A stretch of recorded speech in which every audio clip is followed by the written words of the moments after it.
I didn't protect her. I was the person who attacked her. Those words, caught on body cam, capture the heartbreak of a Colorado father whose wife was brutally murdered in their own garage. Kristil Krug had been stalked for months, threatening messages, emails, the creeping fear that someone was watching her. But the danger was closer than anyone could have imagined. Her killer wasn't a stranger. It was someone she trusted, and the chilling story unfolds in newly released police footage, and we're gonna break it all down for you right now. Welcome to Sidebar, presented by Law&Crime. I'm Jesse Weber. Kristil Krug was a Colorado mom of three. She was living in an upscale Broomfield neighborhood. She had a busy life. She was juggling work, family, the everyday stresses of raising kids. But in the months leading up to her death, her world began to change. It started small. There were strange messages, there were unsettling emails, there was this sense that someone was watching her. And at first it seemed like just a weird coincidence. But soon it became terrifyingly clear. Kristil had a stalker, and she tried to stay ahead of it. She documented every interaction, every threatening message, every bizarre encounter. She even went to the police for help. And that is when the nightmare escalated. Kristil's husband, Daniel Krug, would later describe the moment that he realized this danger was far more immediate than anyone imagined. And this was a moment that was captured on Bodycam. I didn't protect her. I was the person who attacked her. So this marked the tragic conclusion to a case that had baffled investigators from the start. And now we have this newly released body camera footage that reveals the story piece by piece. And the stalker, well, at first the thought was he wasn't a stranger. He was apparently someone from Kristil's past, her ex-boyfriend. How do you know Kristil? She was an ex-girlfriend. She's an ex-girlfriend? That was the allegation. And even with that knowledge, the horror could not be stopped. Because on December 14th, 2023, Kristil went radio silent. Apparently unanswered texts and calls. We have both been targeted by a stalker. Okay. Threats have been made against my life. Police arrive to a horrifying scene. Broomfield Police! Broomfield Police! So Kristil was found in her garage, beaten and stabbed. Daniel's grief just soon transformed into rage. Find him. I don't care if you capture him. I don't care if you kill him. But here's the thing. Investigators had a really concerning thought, a troubling thought. Could Daniel know more than he admitted? Kristil's whole ordeal had been months in the making. By October 2023, she had begun receiving messages that really unnerved her. The first came on October 2nd at 1:02 p.m. and it read, "Hi Kristil, it's Anthony. Hope it's okay I looked you up. I go to Boulder every few weeks and thought we could hook up. You game?" She apparently would end up receiving multiple hostile texts in one day, including threats to her life. And this harassment had apparently expanded to email and targeted her husband directly. And Kristil believed that this was her ex-boyfriend, Jack Anthony Holland, that he was responsible, and she reported this to police. I have an ex from a very long time ago who has occasionally, over the last 20 years, found me on social media apps or whatever and contacted, and it's never been an issue until this month. So this month I have received numerous text messages, and then today I got an email that is very threatening, threatening against both me and my family, and it escalated to the point that he took a recent picture of my husband at his work location. So the stalking is getting a little too aggressive at this point in time. Like so he took it himself? I don't know. Okay. That's just the thing. Okay. So my last contact with this individual was 4 or 5 years ago, something like that. Ended on a social media app of messages back and forth, where I told him I was happily married. I had no interest in what he kept contacting me. He kind of blew things up and then blocked me. I blocked him, haven't heard from him since. Okay. This all started this month, and I have a whole log. I have all the text messages. I have the email. I have not responded or engaged at all. But the text messages started on October 2nd, asking to meet up, saying that he looked me up, quote, because I've never given him my phone number.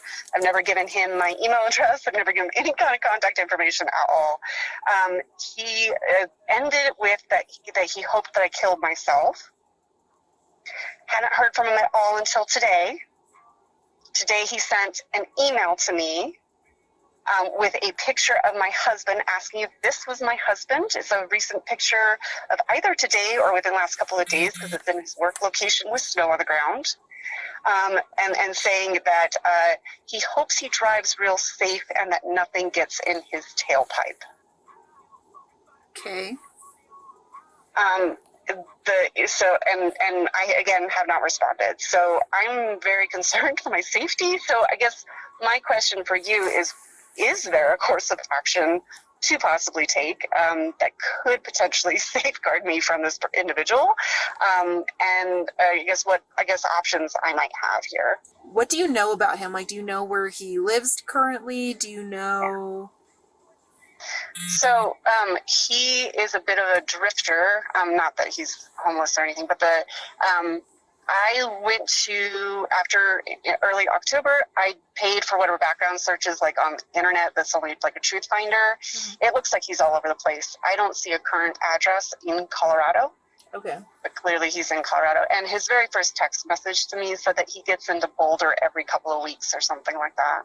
Okay. So he's clearly in Colorado. I just don't know where. And the phone number that he texted me from, again, I will send you all information, including the phone number he texted me from and the email that he sent just today. But that isn't even registered to anybody. So I don't know if it's blocked or spoofed or what it is. And I wouldn't want to... My inclination is to not respond to this or engage with him at all for whatever delusions that he thinks that we're in some kind of relationship 20 years later, and I have never even seen him. It's just this is a little obsessively strange. Yes. Yeah, I agree, and there could be like a slew of reasons of why it's kind of been sporadic over the years. We will never really know until we can try to maybe talk to him, but. That's where we can start for right now. Talking lawsuits here. You know who, by the way, are experts in litigation? Our sponsor, Morgan & Morgan. This is America's largest injury law firm. This is a firm with over 1,000 attorneys. You know why they have so many? Because they win a lot. Listen to this. They have recovered over $25 billion for more than 500,000 clients. Think about that. In the past few months, a client in Florida received $12 million after the insurance company offered just $350,000. Out in Pennsylvania, a client was awarded $26 million.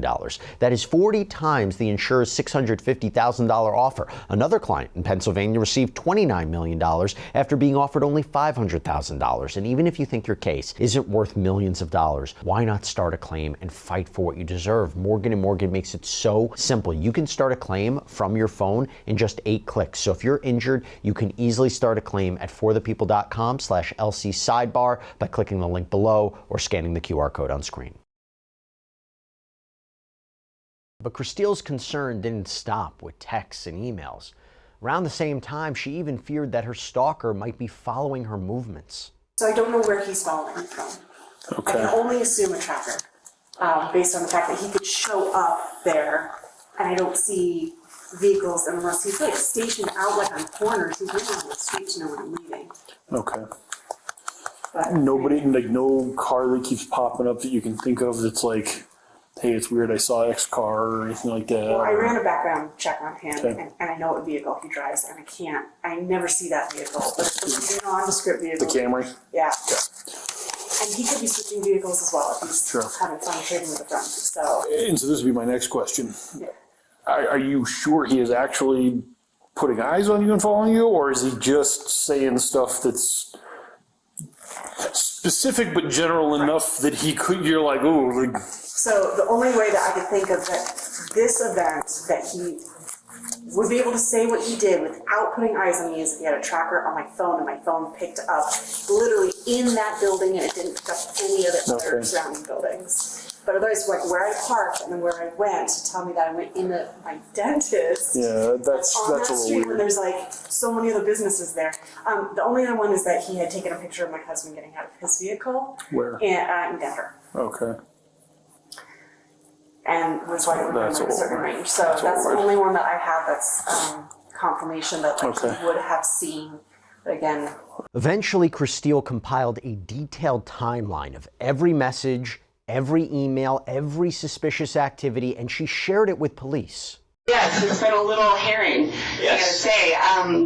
For the most part, like anything that I had interactions before, I have never dealt with like this kind of level in like a online version. And I think to myself of like advice that I give to my kids, like watch out for online people. And I'm like, this is exhausting.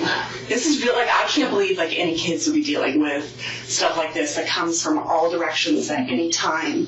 You know, it's a lot, and it has definitely made me like paranoid everywhere I go, unfortunately. So No, I can completely understand that. yeah. And I keep trying to remind myself this is intending to be terrorizing. This is intending to scare me. In this timeline, we dated summer of '99. Okay. Very briefly. Like there was a breakup somewhere here, like in the fall, so I did this kind of like also, but you could see like way over here. Last contact I ever had with him, where he tried to reach out to me personally, saw him in person, would have been like in the spring of 2001. Everything here you're going to see question marks because I'm like, about? I'm just trying to remember like where I was living and where I had kids at the time. So it was pretty alarming, right? Where he's like, we're meant to be together and my family loves that we're talking. I'm like, whoa, you think that we're like in a relationship? Right. So I shut it down real hard. I said, this is really creepy for me. You need to stop. I'm married, happily married with children. You need to stop. And he got like real emotional, real hurt. It wasn't angry, but it was hurt and real like over the top emotions, and then blocked me on, because you can see when somebody blocks you on Facebook, and I'm like, good. And I blocked him, and then I shut down Facebook entirely before the pandemic. So like there was no way to get a hold of me on any kind of old email address or old way, and that's when this starts. Okay. So I like hopefully this kind of gives a gauge of just how ridiculous this is. So this all started back up again out of the blue. Again, he did not have my cell phone number ever, because the number I have, even though I've had it forever, was after these contacts, right? So like he never had my phone number or my email, though I have to tell you, a really unique name. It's really easy to find me online. Yeah, no doubt. Like really easy to find me. So he probably could have done just a comprehensive Google search. But what is important is that it started October 2nd and 3rd. The only thing that was really alarming about this one was I was like, what do you mean you looked me up? And I immediately got a sense of this something is not, especially after this last interaction where I'm like, you're pretty delusional and you're coming out again of the woodworks and now going above and beyond to really find me. And then when I didn't respond, and you'll see, so this is on Monday at 1, and when I don't respond, then immediately the next day it just keeps going. Just a lot of like very sexually explicit, very graphic, very just like poke the bear kind of thing. And then trying to prove to me that he can follow us. Yeah. He doesn't ever mention my kids, by the way. He'll never even acknowledge my kids. Even like when my daughter was first born, like he won't even acknowledge kids. So that's, I think, the only thing working for me, maybe kind of in the moment, is I don't think my kids are in danger. Kristil also reported to police that her husband Dan had recently caught someone running out of their garage. And this incident was immediately reported, and here's how Dan described it. I ran out at 4:15, 4:20ish. Okay. So I left. I watched the garage door closing, not necessarily closed. Sure. Okay. My wife drove that point home on me. Ran up to the store. I came back about 4:50, 4:55. Okay. As I came down, the door was open.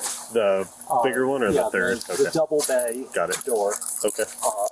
So as I pulled in, I saw someone. I think it was a guy, but it was so fast. Yeah. Blue jeans, gray shirt, run out jump over my gate and take off that way. Got it. Okay. I cared less about following him than getting inside and checking on my kids. Yeah, absolutely. My daughter is adamant no one came in the house. Okay. She never heard the garage door open. She was in the living room right next to it. Okay. My wife and I tested her, and I opened and closed the garage door, and she couldn't hear it over the TV anyway. Did you notice any tools or anything missing? That's a pretty common item. No. Okay. They're all basic tools anyway, nothing fancy. Sure. No tools missing. The bikes are all hanging on the wall still. None of those are gone. Got it. Skis are in there. Golf clubs. Everything seems to be there. Okay. Except a spare key. The house key. Okay. And Dan also mentioned that the family home had cameras. Do you have like a Ring doorbell or any other cameras or anything? I have a Nest doorbell. We were checking the camera. Nothing on it. Now, I want you to keep that in mind because it's going to become important later. But meanwhile, police had conducted this separate interview with Dan while Kristil was still, receiving harassing messages from her alleged stalker.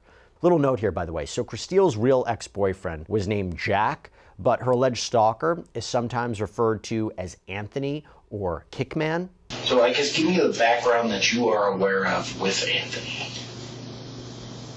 How far back? Well, my understanding is Kristil was dating him way back in like 1999, so I don't know whatever information you have over the years. She dated him prior to her relationship with me. So that ended sometime before summer of 2001. That's when Kristil and I started dating. She and I got married in 2007. Fast forward, still married. I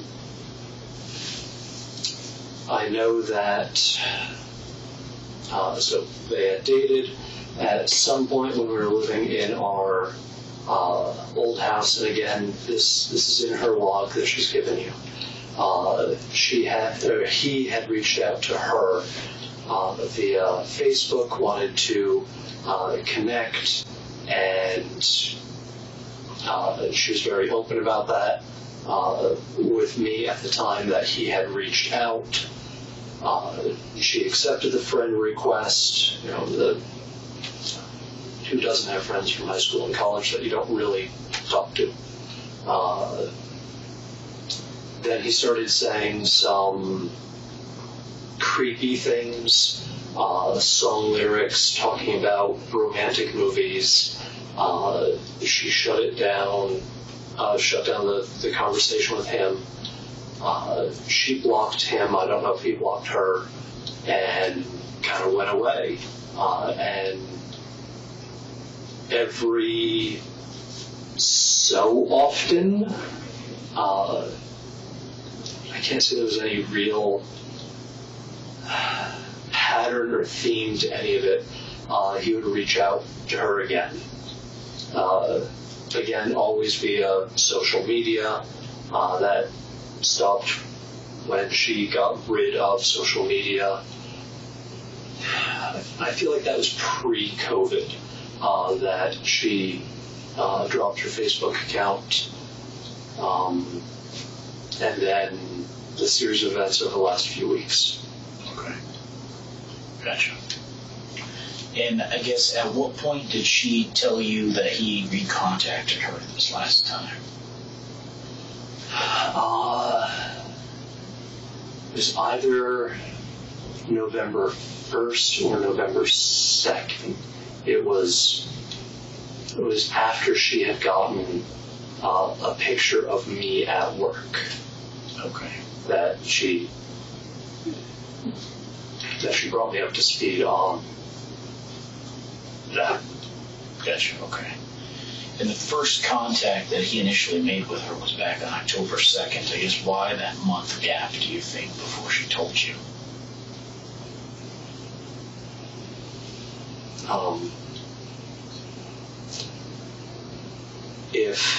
I'm trying to remember from some of the details from the log that she's keeping. I'm guessing that it was creepy, but not real. You know, but lots of people are jerks online, sure. Other than that, I'm sure she has mentioned to you that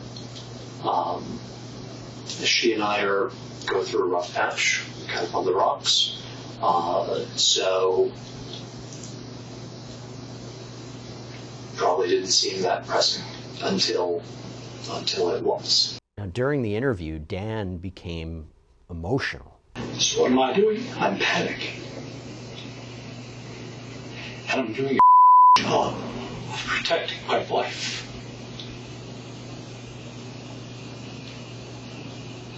So I'm not doing good. Yeah, I can see that.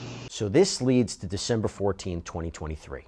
Dispatch receives a call from Dan, and he's worried. Kristil had a meeting that was scheduled with Detective Martinez about the stalking case, but she stopped responding. Broomfield Dispatch's meeting. Hi there. My name is Dan Krug.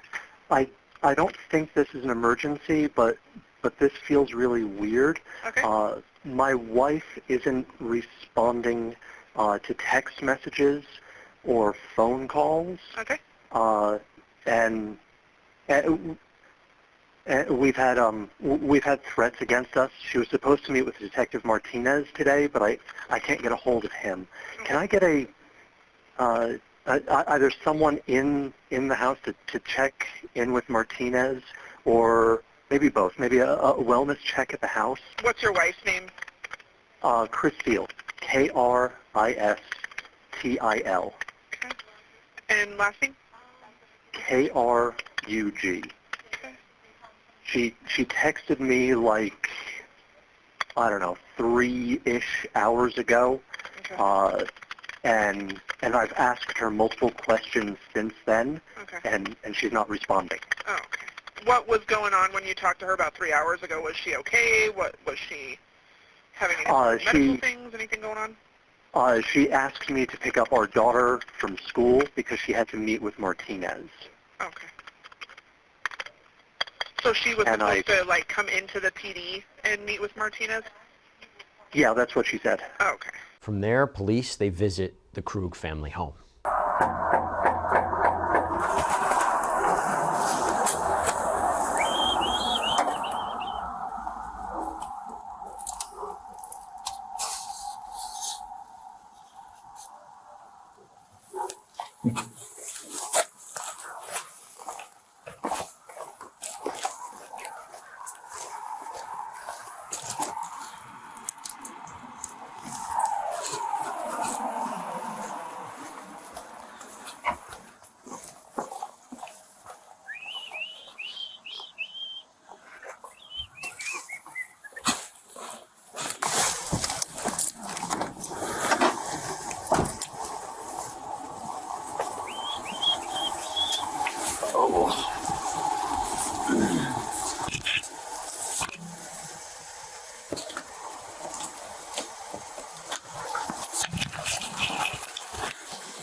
.151, send medical, and 110. I need a 4th entry. I got a female down in the garage.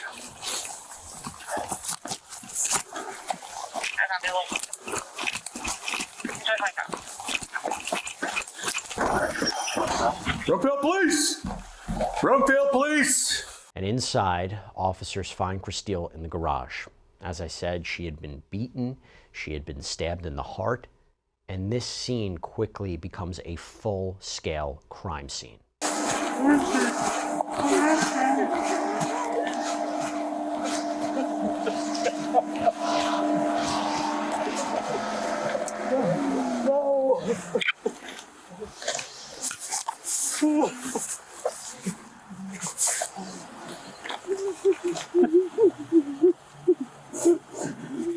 Did you guys drive together? We drove together.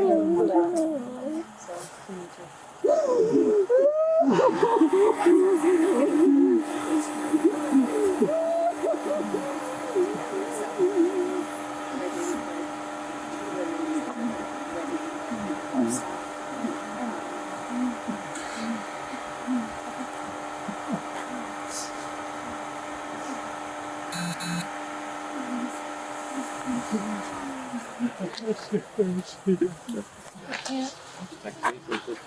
can see Dan sitting on the curb, huddled, crying. I didn't protect her.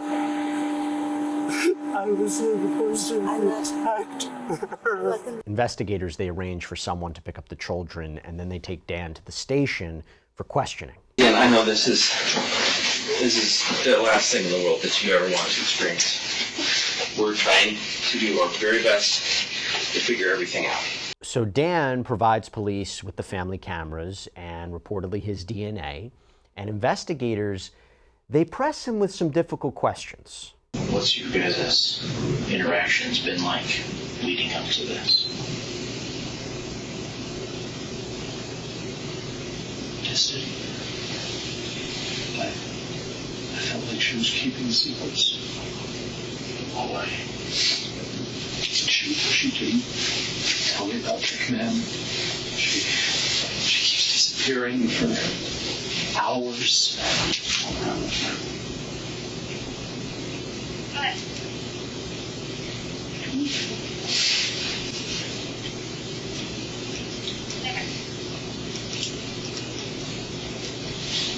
told her when this was done, we should divorce.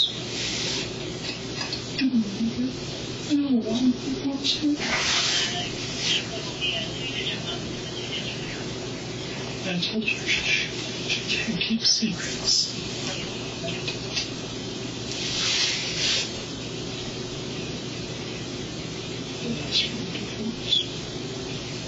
What did she say when you told her?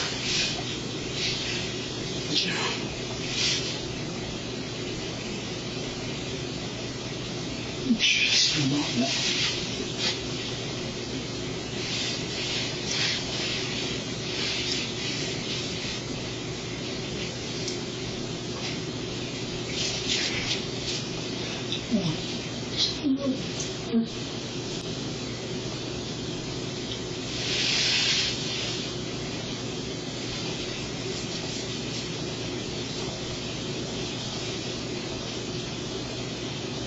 What sort of secrets was she keeping?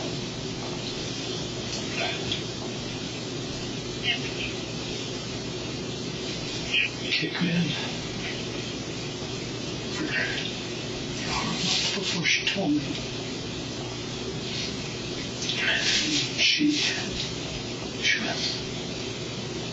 She would leave and be gone for so long. Last night? No, not last night. No rehearsal last night. Tuesday. She left 2 hours early to get notified. No reason, just 2 hours early. She kept leaving early, coming home late. I asked where she wouldn't tell me.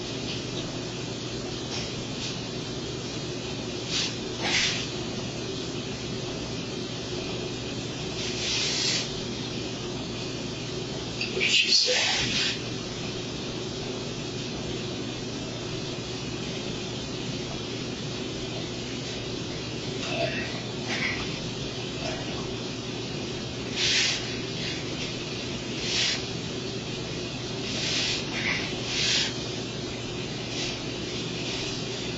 Said sometimes she had to pick up dinner or talk to Lars or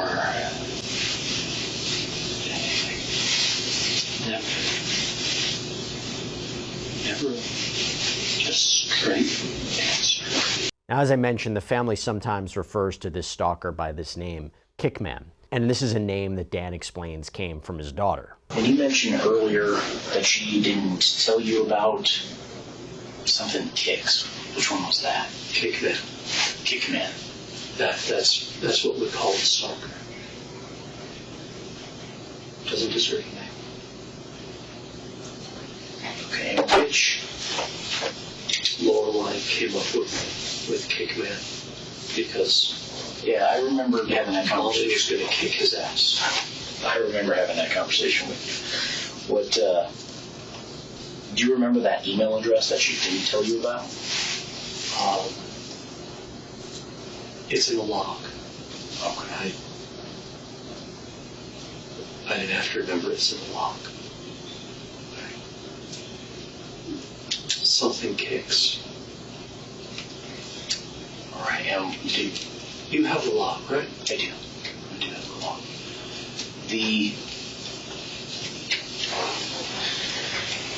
Make sure I'm getting the timeline right again.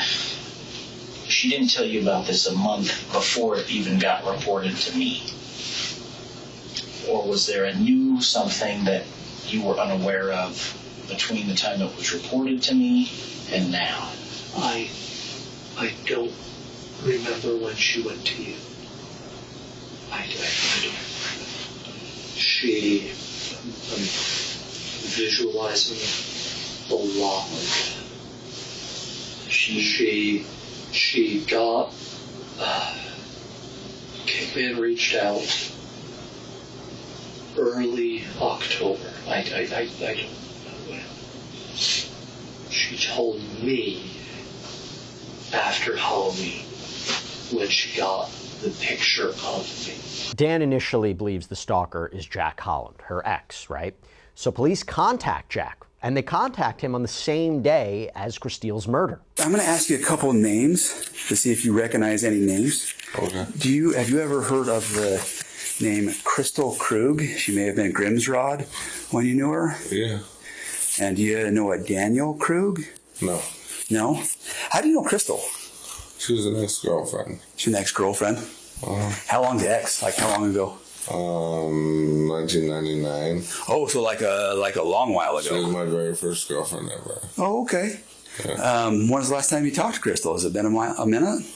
It's been a minute, yeah. Like since you moved from Durango? Yeah. Yeah.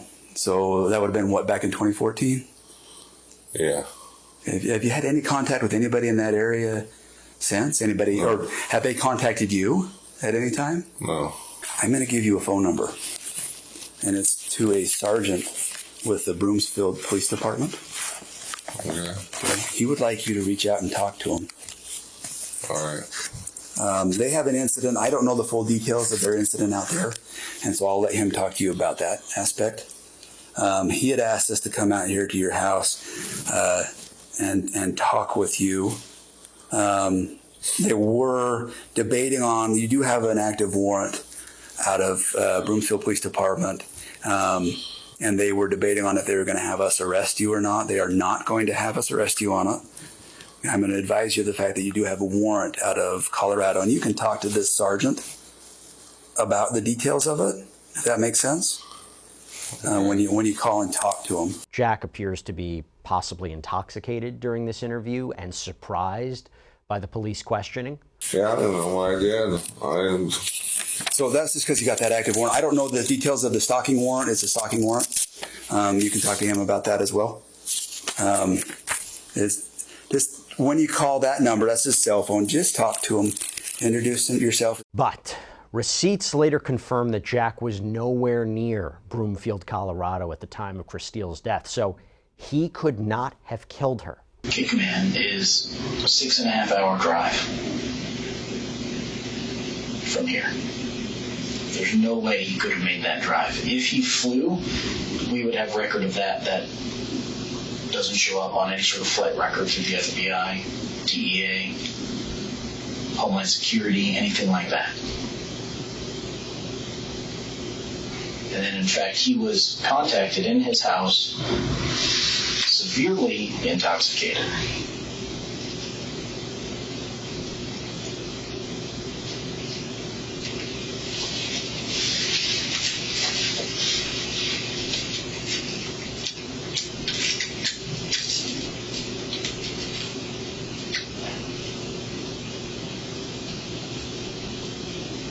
All this time that we've been looking for him, for the protection order, and you just found him today, like that? Because I've been looking at you. But I've been waiting for these records to come back.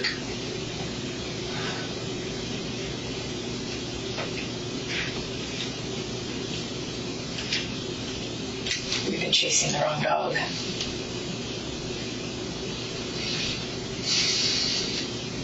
Am I under arrest? It sounds like you're accusing me. We have a lot of information that points your direction, and we were hoping that you could provide a legitimate explanation other than it wasn't me. And this sets up the pivotal moment in the investigation. But first, we got to go back. Let's go back to the second portion of Dan's interview on the day of the murder. I have two different voices going through my head right now. I have my brother Matthew. Yeah, I've mentioned him. He's the sheriff's lieutenant. And I have his voice saying, talk to the police. And in typical cop fashion, he married a prosecutor. So I have Lynn's voice in my head going, get a lawyer. I just want this to be done. I don't want to go home. I just don't want to be here. What's going on with you guys? Because it seems like there's been a lot of stress on your relationship. We are not in a good place. Okay. We have not been in a good place for a while. Okay. I told her I wanted counseling. She said no. And when was that? Sort of ultimatum? Long time ago? Yeah, months. Okay.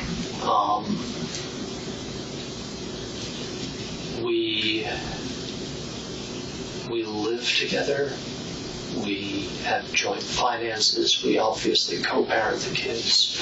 We do maintain separate bedrooms. That's kind of where we are in the ebb and flow of a relationship. Okay. So it's tough enough to say this. Just let me get it out. Sure. So, other than talking about the kids, there hasn't been a lot of dialogue for a little while. I can't put a time frame on it.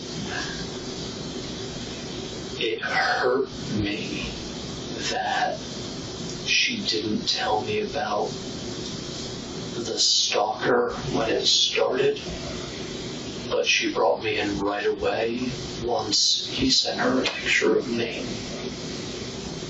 I think that was Halloween.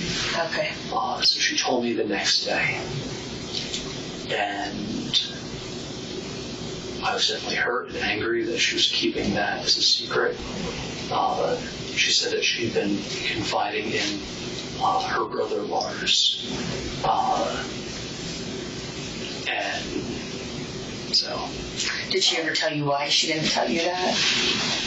Because she and I were not in a good and healthy place. Well, another phrase I should say.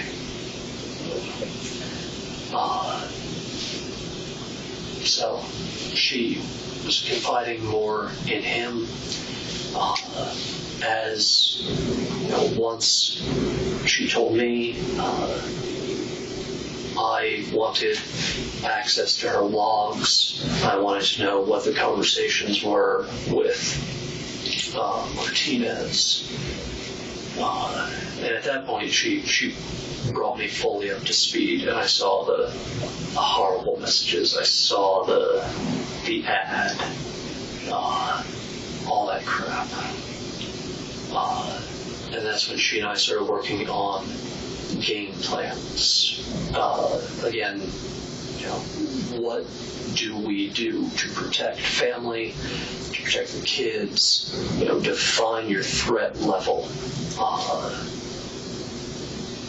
so that we had a clear plan of attack. We could just say, we're at nuclear, that's a full lockdown, here's what it means. We're at red, here's what that means. I got to a point where it wasn't an ultimatum, but it was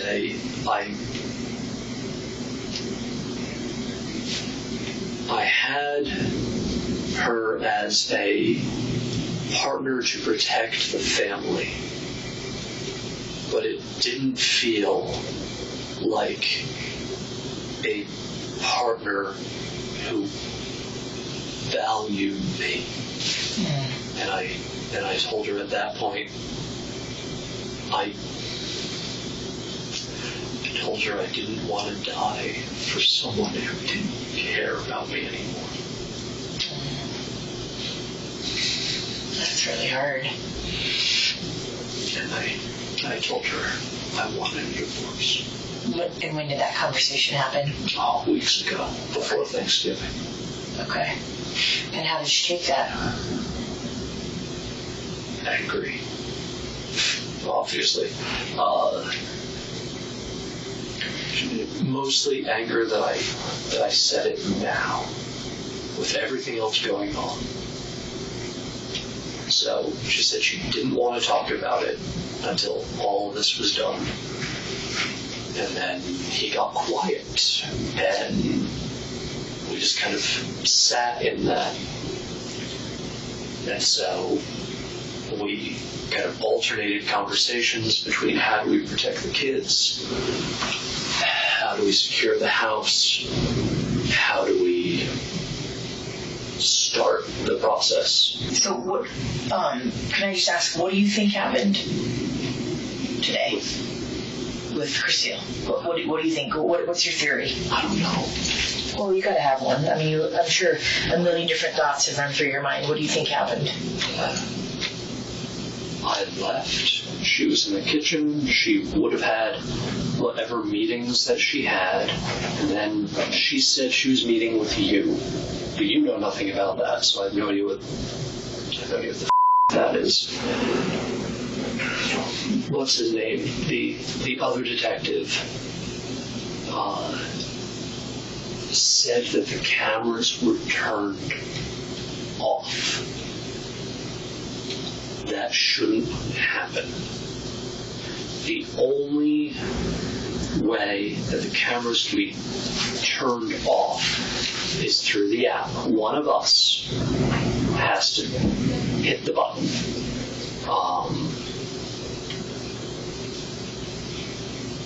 Internet outage will cause something that doesn't turn them off. It just interrupts the feed for a couple minutes. He said they were turned off, and one of them looks like it has something on it. So, in my brain, I'm thinking someone made a move against her. I don't know where the dog is. He's somewhere in the house. Really jumpy, skittish dog. She has a gun that she carries around. It's always in one of three places. Well, I guess four. It's either on her. She has I think 3 different holsters now. It's either on her. If she's in her office, it's on the filing cabinet directly behind her. If she's anywhere else on the first floor, it's on here, the high counter next to the plants. Always. It's either here, or if she's upstairs, it is sitting next to the headboard. So, in my brain, someone came to the door. It's Christmas time. I have Amazon packages being delivered every damn day. Someone came to the door. She doesn't usually answer the door. But she must have, because she must have. So in my brain, the story that I have is someone came to the door. Maybe she went outside to get a package, and they must have come in. And she's a fighter. She's strong. She would have fought. That's why I warned them when I was at the house, and I asked, did she get any shots off? She has a gun. She just went through the concealed carry class. She has an appointment to get her license. She had to have been surprised, but without a doubt, she fought. And here's where the Krug family camera system comes back into play. Remember I said it's going to be important?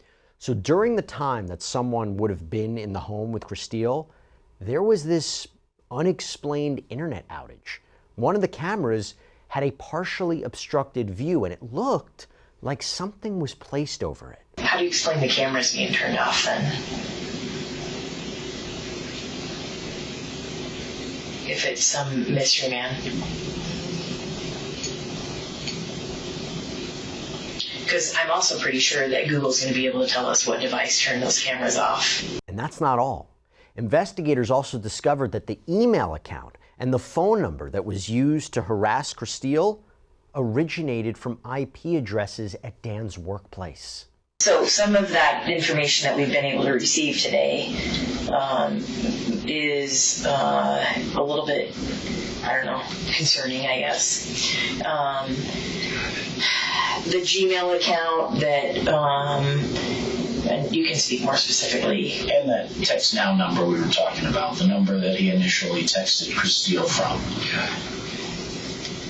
The Gmail account, the Kickman account that you guys initially received with the photo of you in it, and the phone number, those originated through their IP addresses at your office.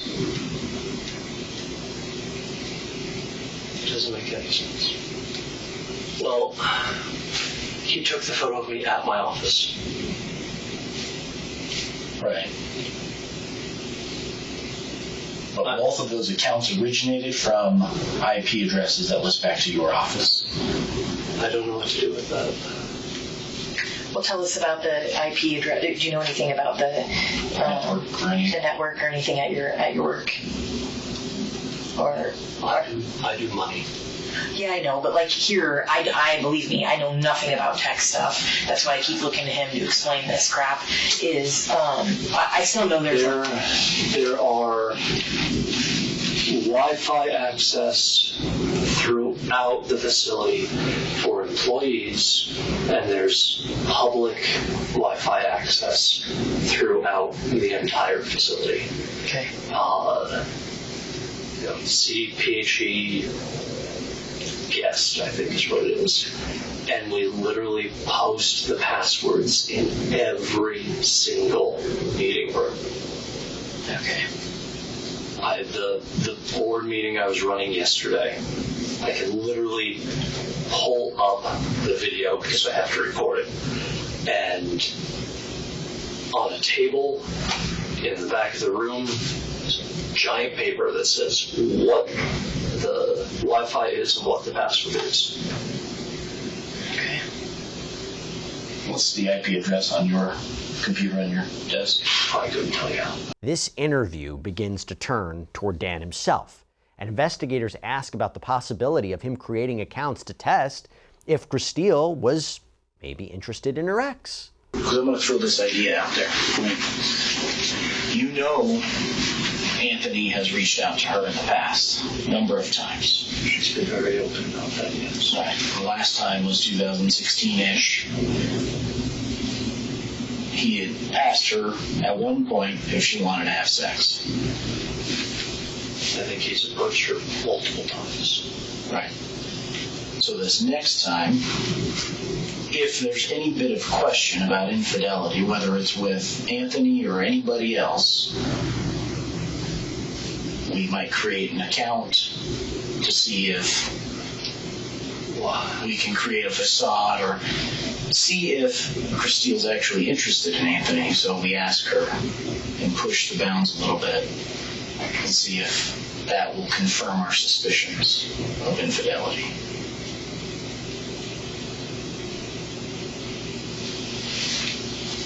You don't get the response and the openness you once did for about 28 days, from October 2nd to October 31st. So you amp it up a little bit. Send a photo of yourself to her at an account you created. See what her response is. I mean, the IT department, in fact, I can go check on where we're at with those records, but a lot of this stuff is going to shine through. My hope is just that we can at least be honest about those things and agree that maybe this started out the way that it was reported, and then maybe it turned into something different.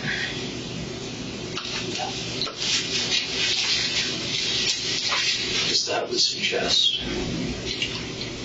that I would put my children through this.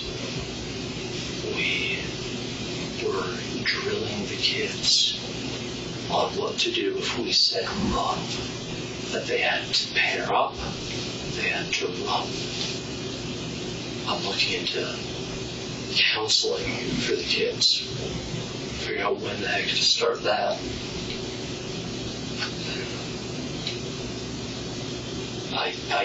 I get the narrative you're putting together, but it alleges that I would do this to my children.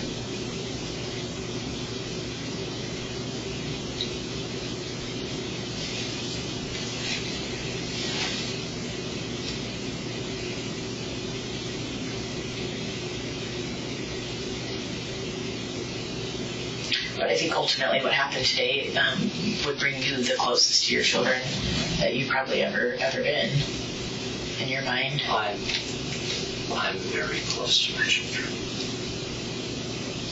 I take Ella to dance class. We hang out. We do our puzzles together. Malcolm and I play our games. He prefers sleeping next to me rather than next to Kristil. Lorelai and I read her Harry Potter. I love and adore my children. You're afraid to lose time with them if you get the divorce.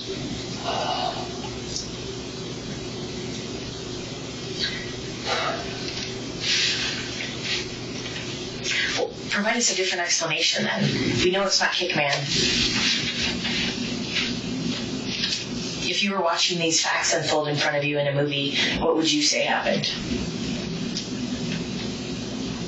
There has to be someone that was able to turn off the cameras, that was able to access password-protected system to turn off cameras, that was able to use your IP address from your work to create accounts, to send messages and photos, to act as a stalking suspect. Well, tell me. Help me make sense of it. I don't know. I'm not the one who does this. I'm analytical at work, and I read and write fiction at home. I don't do crime drama. I don't know what it is. I want to go see my children. I've explained this to others in my family when bad things happen. You don't scatter. I want to see my children. Are we done here?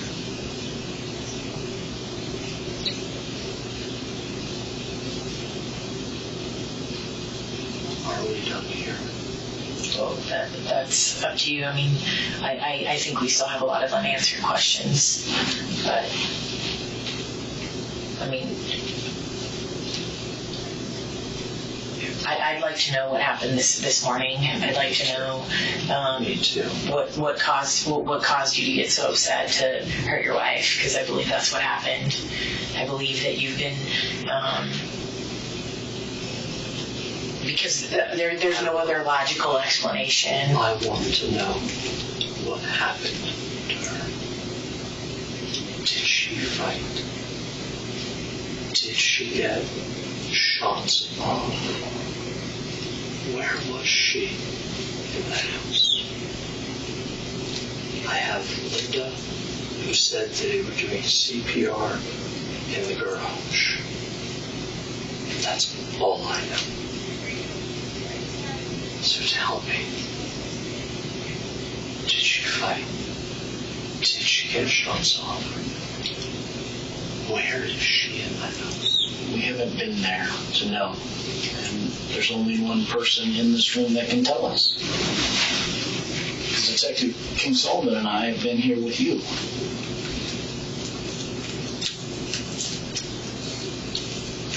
I think you know the answer to all those questions. And I think that the evidence will show us that, but we're not there to look at it because we're hopeful that you're going to tell us the truth about what happened, and finally show your wife that you truly do love her by coming clean on all this stuff. And there has to be someone else. There has to be. You've asked me like, I can't even count how many times. Is there a boyfriend? There fucking has to be. Why would the boyfriend kill her, though? Because if the boyfriend wanted to be with her, I don't know, I've seen a lot of crime drama. I know you don't. But if the boyfriend wanted to be with her, he would want to eliminate you. And I don't think they can mistaken you for him. No. Or her. I mean, I don't think you guys look alike. No. So, I mean, why would a boyfriend who is spending time with, let's just use your theory, probably having sex with, probably good sex because it's a fair sex, probably hearing her talk about how she wants to divorce you and is making plans to divorce you, why in God's name would that boyfriend then come over to her house and kill her?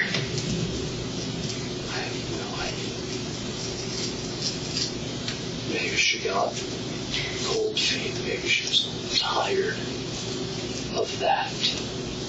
Maybe she had two. I don't know. I think you got confirmation or found out that she had a boyfriend this morning, or something happened that pissed you off, and you did something that you regret now because you can't go back. And you can't go back to, stalking her secretly, or pretending to be her stalker, or making plans, having cooperation with one another, although it's not romantic, having cooperation with one another to fight together against Kickman. That's what I think happened. And I think it's a shame that you're not being more honest about it, because your wife deserves it.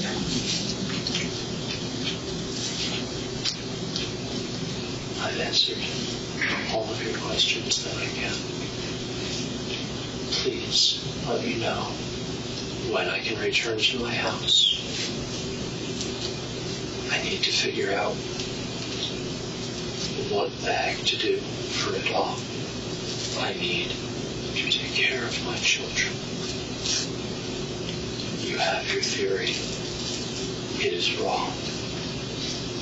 Please find the right one. Ultimately, the pieces came together against him, and investigators charged Daniel Krug with first-degree murder, 2 counts of stalking, and criminal impersonation. And in April, he was convicted across the board at trial, and he was sentenced to life without the possibility of parole. And that's all we have for you right now here on Sidebar. Everybody, thank you so much for joining us. And as always, please subscribe on YouTube, Apple Podcasts, Spotify, wherever you get your podcasts. I'm Jesse Weber. I'll speak to you next time.